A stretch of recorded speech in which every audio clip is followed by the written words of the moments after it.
It's going to be different pretty much in all different places, but you know the parts that are negotiated on. The desk will load your lips, and just like we told you the other day, if we tell you you're going to stand on your head in front of the customer, you do it. Okay? I mean, it's just, you're going to think it's the weirdest thing. We're not going to ask you to do that. But the desk might tell you stuff that you're like, I can't say that. That's not going to sell this car.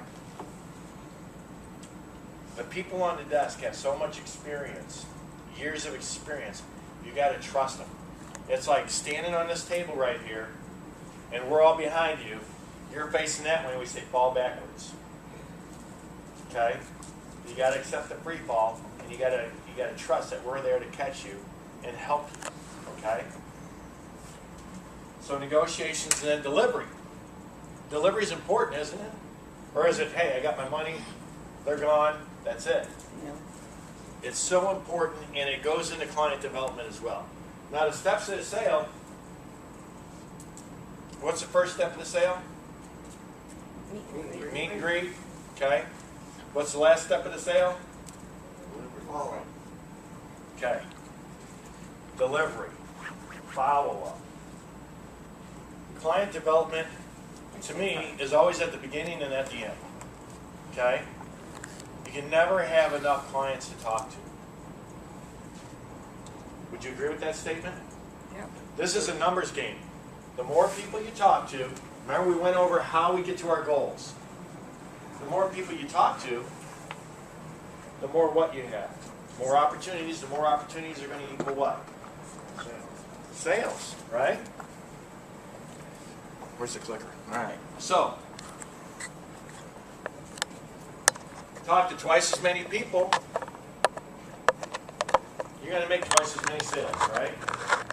We went over the percentage of, if we're figuring out our goals and we want to sell 20 cars in a month, we worked it backwards yesterday, didn't we? We broke the month down into weeks.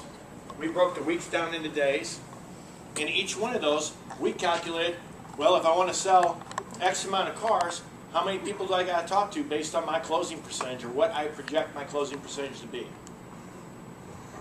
How many people that we have to physically talk to? And then how do we get to physically talk to those people? How many people do we have to prospect?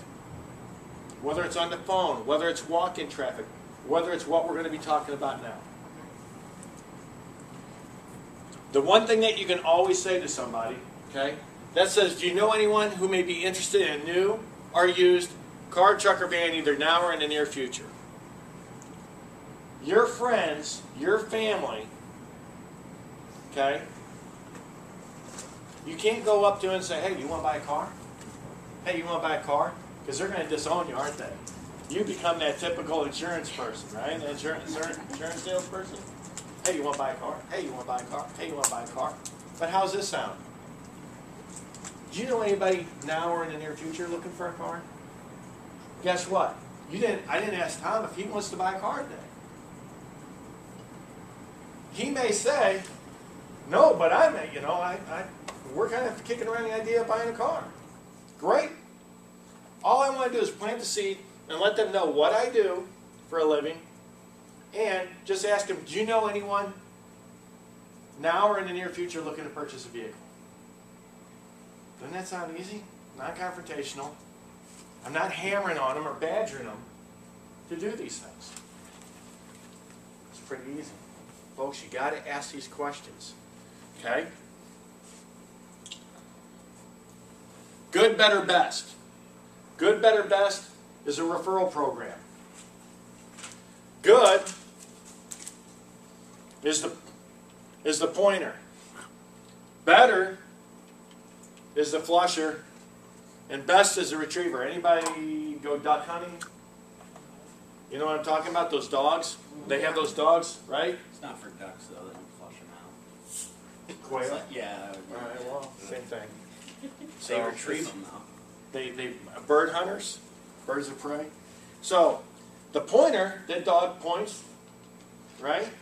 So he tells you where the stuff is, where the animal is. All right, because it could be raccoons. Could be whatever you're. Okay.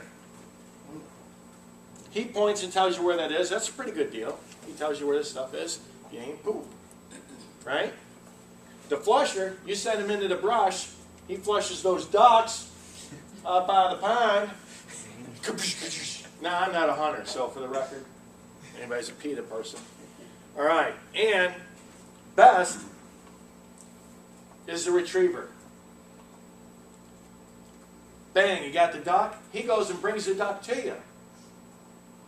That's better, isn't it? Than just point it. Now you did most of the work for you. The good one, Chris, you know anybody now or in the near future that's looking to purchase a vehicle? Yeah, I got a buddy here. Here's his name and number. To me, what is that? That's pretty good. I got a prospect to call, right? That's a good referral. Flusher. Paula, do you know anybody that's looking to buy a vehicle now and in the near future? Yeah? Okay. And she's going to say, hey, I'll bring them over to you tonight. Or I'll send them in to you. I'll drive them right No, you're going to send them in to me. She's going to send them in to me. That's a flusher. She's going to send the customer to me. Hey, just tell them to come in and ask for me. I'm here till 9 o'clock tonight. Okay, great. I don't have to contact the person. She's sending them in. Hey, Anthony. Yeah. Hey, remember you told me if I knew anybody, you give me a referral? I got a coworker. I'm going to send them down to you. Okay, great. Perfect. Thank you very much for sending that person to me. I'll take care of you. Now, Nate, he knows my referral program. Nate says, hey, Anthony, you working today? Yep, I am. Hey, I got a friend that's looking to buy a vehicle. I'm going to bring him down. Can you take care of him like you took care of me? Absolutely, Nate. When you coming down with him? He's bringing them to me. Which is the better referral? The one that brings them to you. Why? Because he's right there and delivering. You can sell. He's right there. I sold Nate a car already, right? Right there. His friend is going to look at him, not me, in negotiations and say, what do you think? Nate's going to say, I think it's a good deal. Because Nate's getting paid for me for a referral. Anyway. But Nate wants him to do business where he did business, right? Aren't we like that? Hey, you got it. I'm Italian. Hey, I know a guy. I always have a guy for everything. Hey, I know a guy that knows a guy that'll take care of you. Okay? So, he brings them in. That's a good deal for me because if I'm busy, say I'm really busy that day, it's a Saturday morning or a Monday morning, whatever. Nate comes in with them. Nate says, hey, I brought Tom in here. We're ready. I go, hey, Nate, I'll tell you what. He wants to look at that Taurus, right? Yes.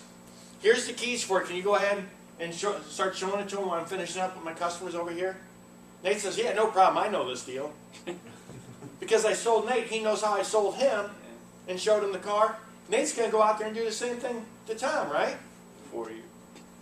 For me and do most of the work. How's that referral now? It's great, isn't it? I ain't gonna do anything. It's worth the money.